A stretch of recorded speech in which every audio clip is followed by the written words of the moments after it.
En el desierto de Nuevo México apareció una pista que no debería estar ahí. No era una ciudad perdida, no era una pirámide. Era algo mucho más pequeño, restos de cacao dentro de antiguas vasijas de Chaco Canyon. Y ahí empieza el problema. El cacao no crece en el desierto de Nuevo México. Su origen está mucho más al sur, en regiones tropicales vinculadas al mundo mesoamericano. Entonces, la pregunta es inevitable. ¿Cómo llegó cacao mesoamericano hasta el corazón del suroeste norteamericano?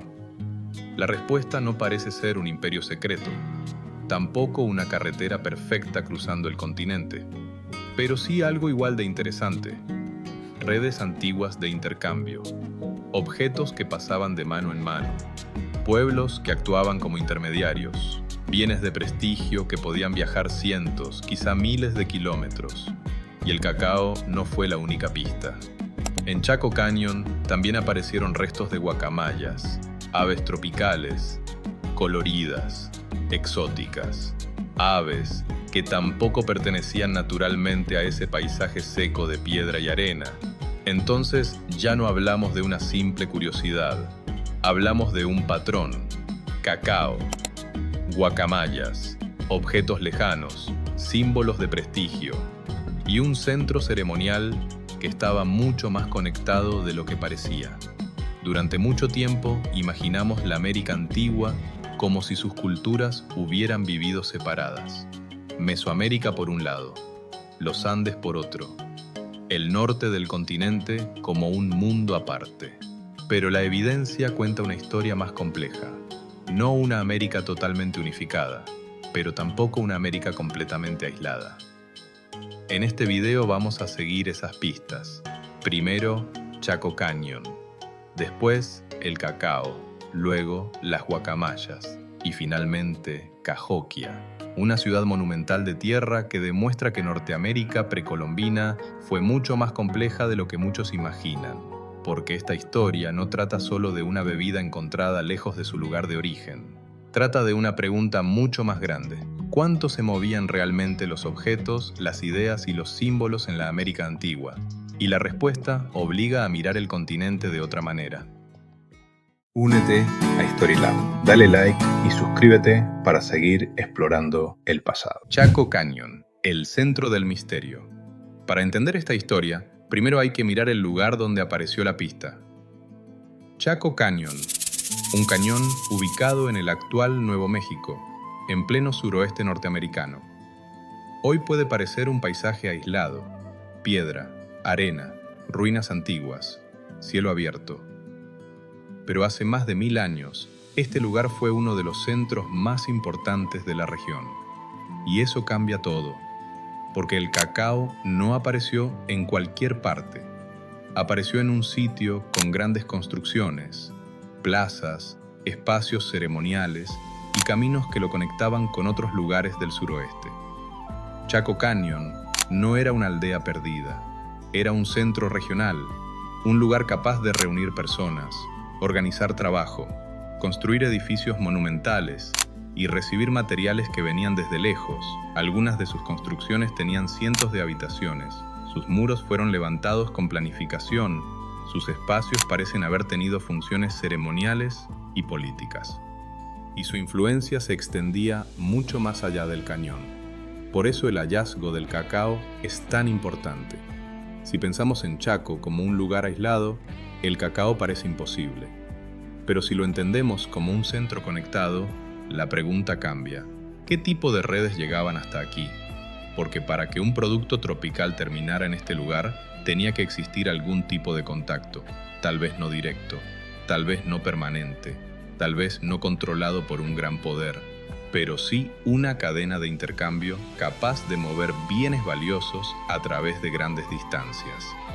Y aquí hay que ser cuidadosos. Chaco Canyon no era Mesoamérica ni una colonia del sur. Era una sociedad con identidad propia, con su propio paisaje, sus propias formas de construir y sus propios rituales. Pero eso no significa que estuviera aislada. Y precisamente por eso el caso es tan interesante, porque demuestra que una cultura podía ser local y al mismo tiempo estar conectada con mundos lejanos. Podía vivir en el desierto y aún así recibir productos nacidos en regiones tropicales, podía tener sus propias ceremonias y aún así incorporar objetos externos de gran prestigio. Ese es el verdadero misterio, no solo que el cacao haya llegado a Nuevo México, sino que haya llegado a un lugar capaz de recibirlo, valorarlo y probablemente integrarlo en sus propios rituales. Entonces, la pregunta no es solo cómo llegó el cacao hasta Chaco Canyon. La pregunta es qué tipo de centro tenía que existir allí para recibirlo, valorarlo e integrarlo a su mundo ritual. La respuesta comienza con una pista diminuta, invisible a simple vista, un residuo químico dentro de antiguas vasijas, y esa pista nos lleva directamente a una prueba, la prueba del cacao. La pista más importante de esta historia no se veía a simple vista. No era una construcción monumental, no era una escultura, no era un objeto espectacular, era un residuo químico dentro de antiguas vasijas. En Pueblo Bonito, una de las grandes construcciones de Chaco Canyon, investigadores analizaron recipientes cilíndricos encontrados en el sitio, y allí apareció la señal clave, teobromina, un compuesto asociado al cacao. Ese dato cambia la pregunta. Chaco ya no parece un sitio aislado, sino un centro conectado a redes mucho más amplias, porque el cacao no era un producto local, no crecía en Nuevo México, no pertenecía al paisaje del desierto, venía de regiones mucho más al sur, vinculadas al mundo mesoamericano. Entonces, el hallazgo abre una pregunta directa: ¿cómo llegó hasta Chaco Canyon? La explicación más sólida no es una invasión, no es un imperio secreto, no es una embajada enviada desde una gran ciudad mesoamericana. Lo más probable es algo más simple, pero igual de poderoso: intercambio, redes humanas, contactos por etapas, comunidades intermedias, objetos que pasaban de un grupo a otro hasta llegar muy lejos de su origen. Y el cacao no era cualquier objeto. En Mesoamérica tenía un valor especial. Estaba asociado al prestigio, las ceremonias, las élites y el poder. No era solo una bebida, era un símbolo. Por eso, si llegó a Chaco Canyon, probablemente no llegó como alimento común, llegó como un bien valioso, algo especial, algo reservado para ciertos momentos, algo que podía reforzar la autoridad de quienes lo usaban. Pero aquí hay que evitar exageraciones. El cacao no demuestra que Chaco Canyon fuera mesoamericano, ni que existiera una ruta directa desde el sur. Pero sí demuestra algo suficiente. Ciertos bienes de prestigio podían viajar enormes distancias antes de la llegada europea. Y eso ya cambia la historia. Porque si un producto tropical llegó hasta el suroeste norteamericano, entonces ese territorio no estaba completamente cerrado. Había movimiento, había contacto, había redes, aunque fueran indirectas. El cacao de Chaco Canyon es una prueba pequeña con una consecuencia enorme. Nos dice que el desierto no era una muralla. Nos dice que Chaco tenía acceso a bienes raros. Y nos obliga a mirar Norteamérica antigua como un mundo más conectado de lo que parecía. Pero el cacao no fue la única pista, porque en ese mismo paisaje seco también aparecieron aves tropicales. Las guacamayas, la pista que se veía a simple vista. El cacao ya era una señal fuerte, pero en Chaco Canyon apareció otra evidencia todavía más llamativa. Guacamayas, aves tropicales, coloridas, exóticas. Aves que no pertenecían naturalmente al desierto de Nuevo México. Y eso abre una nueva pregunta. ¿Cómo llegaron hasta allí? Porque una guacamaya no es como una piedra pequeña o una semilla.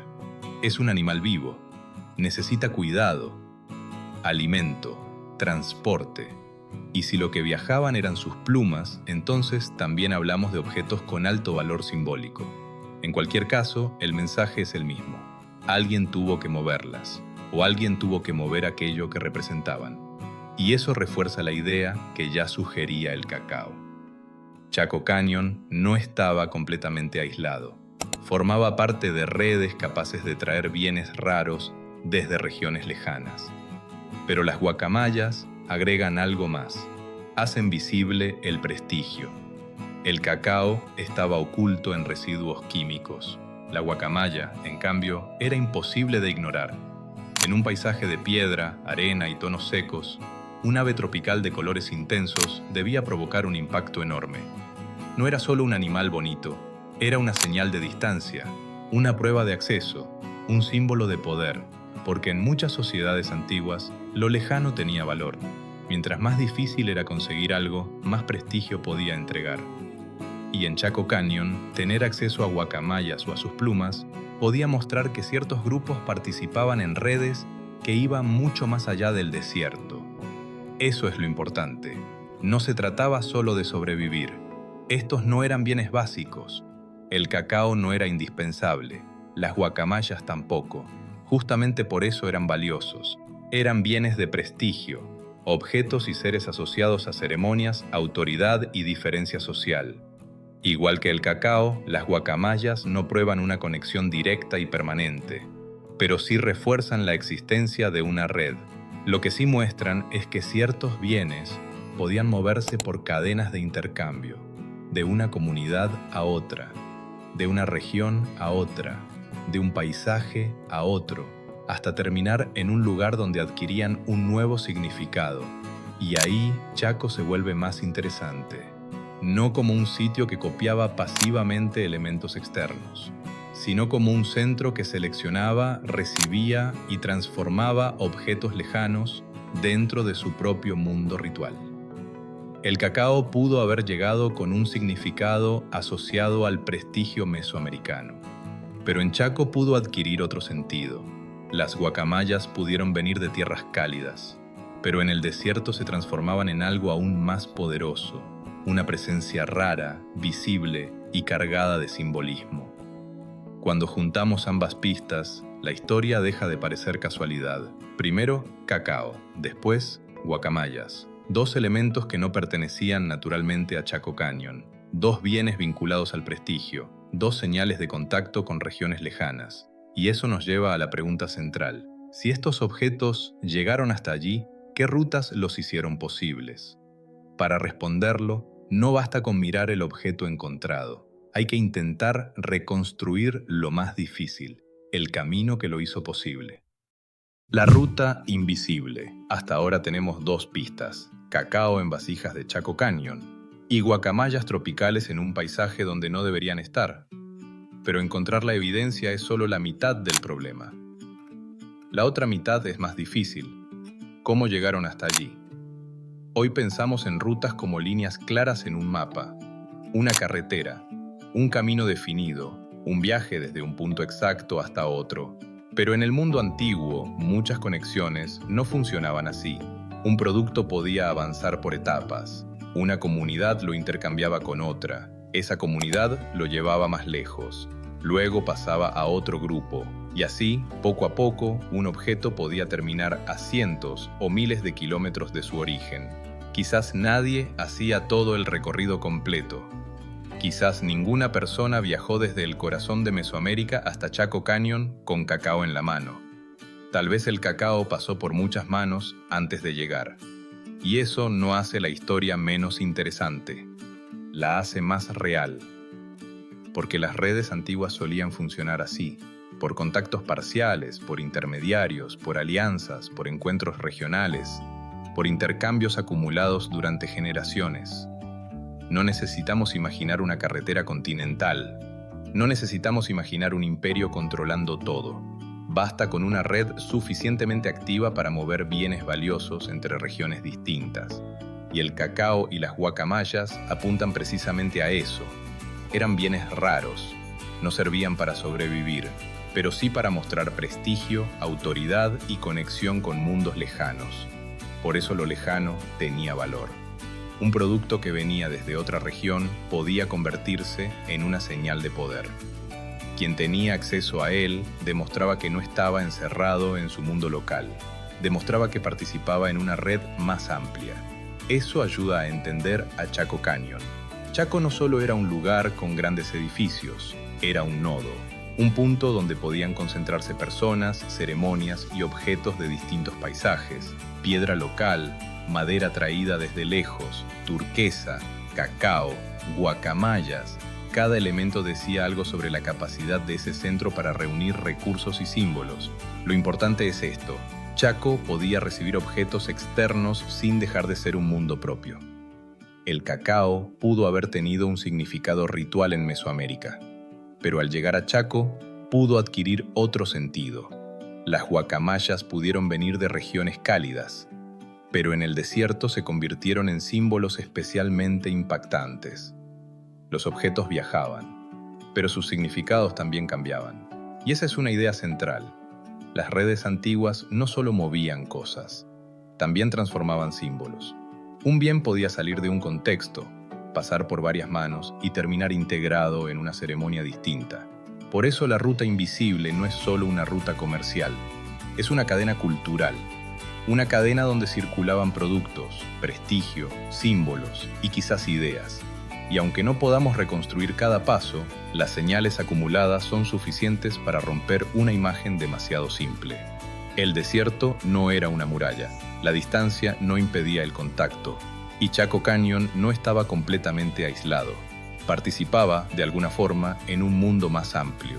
Pero aquí, la historia deja de ser solo sobre Chaco, porque el verdadero problema era más grande. Durante mucho tiempo subestimamos a toda Norteamérica antigua. Y para verlo, tenemos que salir del desierto y viajar hacia el valle del Mississippi, a una ciudad de tierra, plazas y montículos. Una ciudad que cambia por completo el mapa. Cahokia, la ciudad que cambia el mapa. Hasta ahora, la historia nos llevó por una ruta concreta. Chaco Canyon, cacao, guacamayas, objetos que llegaron desde lejos. Pero si nos quedamos solo con Chaco, el tema queda incompleto. Cahokia no aparece aquí para cambiar de tema. Aparece porque muestra el otro error. No solo imaginamos a Chaco aislado, también imaginamos a Norteamérica como simple. Porque Chaco demuestra algo importante. El suroeste norteamericano no estaba tan aislado como parecía. Pero hay otra pregunta más grande. ¿Qué tan compleja era Norteamérica antes de la llegada europea? Durante mucho tiempo, muchas personas imaginaron esa región como un territorio de pueblos pequeños, dispersos y sin grandes centros. Pero esa imagen se cae cuando miramos hacia el valle del Mississippi. Allí existió una ciudad enorme, una ciudad de tierra, de plazas, de montículos, de miles de personas. Su nombre era Cahokia. Cahokia estaba cerca del río Mississippi, en la zona donde hoy se encuentra St. Louis. Y no fue una aldea, fue el mayor centro urbano precolombino al norte de México. En su momento de mayor esplendor, alrededor del año 1100, pudo reunir a miles de habitantes y organizar un territorio amplio a su alrededor. Su estructura más impresionante fue Monk's Mound, un montículo gigantesco construido con tierra, no con máquinas, no con animales de carga, no con herramientas modernas, con trabajo humano, canasto tras canasto, capa tras capa, durante años. Y eso plantea una pregunta muy concreta. ¿Qué tipo de sociedad puede construir algo así? La respuesta es evidente. Una sociedad organizada. Una sociedad capaz de coordinar trabajo, movilizar población, sostener autoridades, realizar ceremonias y transformar el paisaje en una expresión de poder. Cahokia no necesita parecerse a una ciudad maya para ser importante. No necesita parecerse al Cusco. No necesita tener templos de piedra para demostrar complejidad. Su monumentalidad era otra. Estaba hecha de tierra, plazas, madera, rutas fluviales y grandes reuniones humanas. Y precisamente por eso es tan importante. Porque nos obliga a dejar de medir a todas las civilizaciones con el mismo molde. Si solo buscamos pirámides de piedra o ciudades parecidas a las europeas, no entendemos los montículos de Cahokia ni las redes regionales que los hicieron posibles.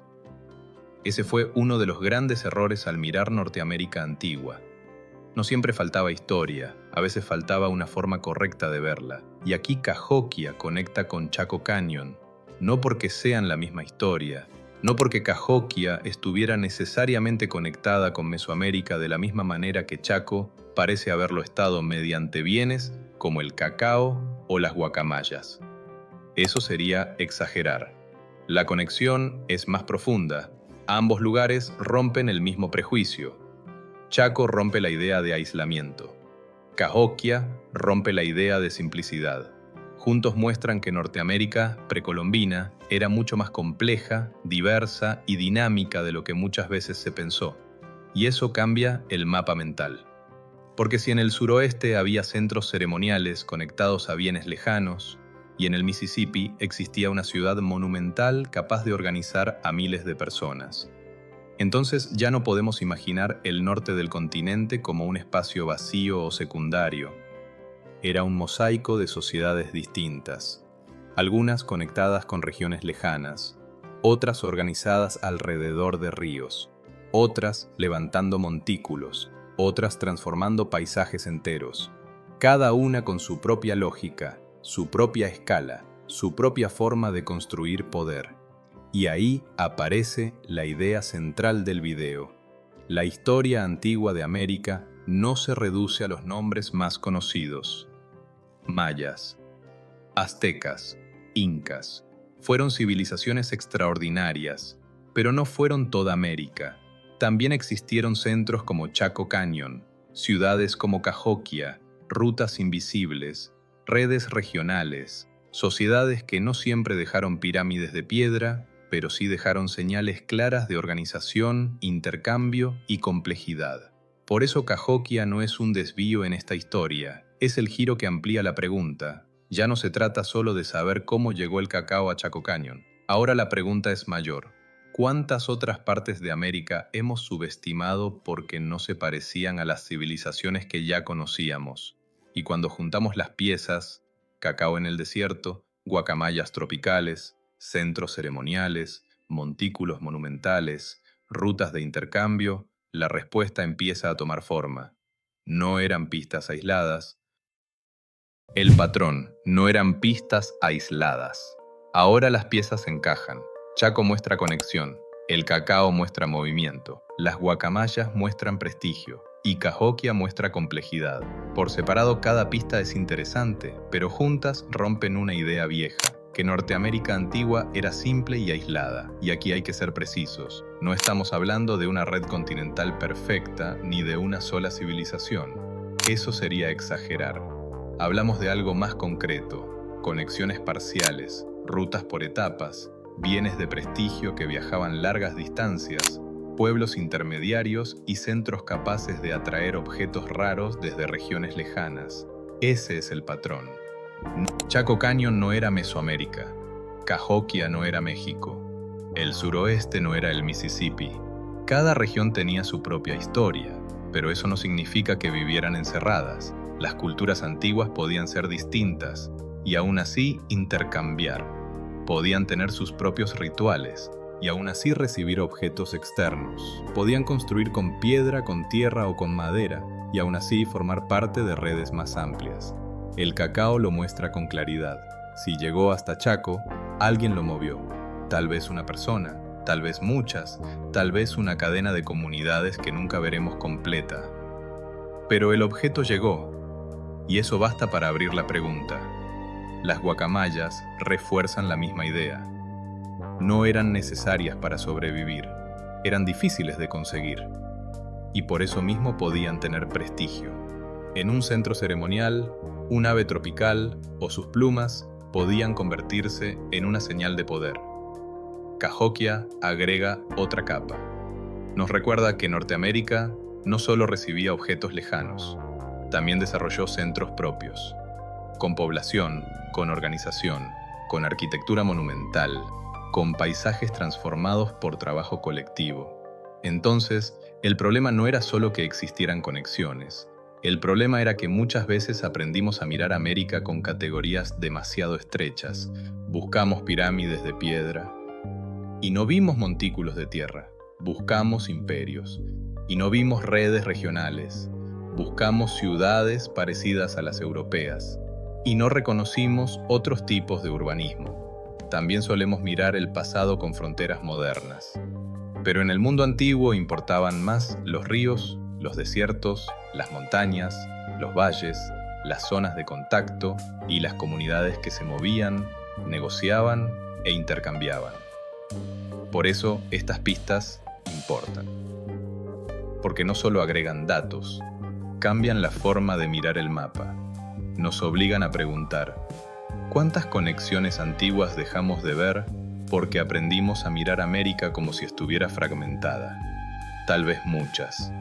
Porque el continente no fue una línea simple, fue un mosaico, con regiones muy distintas, con sociedades grandes y pequeñas, con centros ceremoniales, con aldeas, con ciudades, con rutas largas y contactos locales, con pueblos más conectados y otros más independientes, pero siempre más complejo que la versión simple que heredamos. Y esa es la idea central de este video.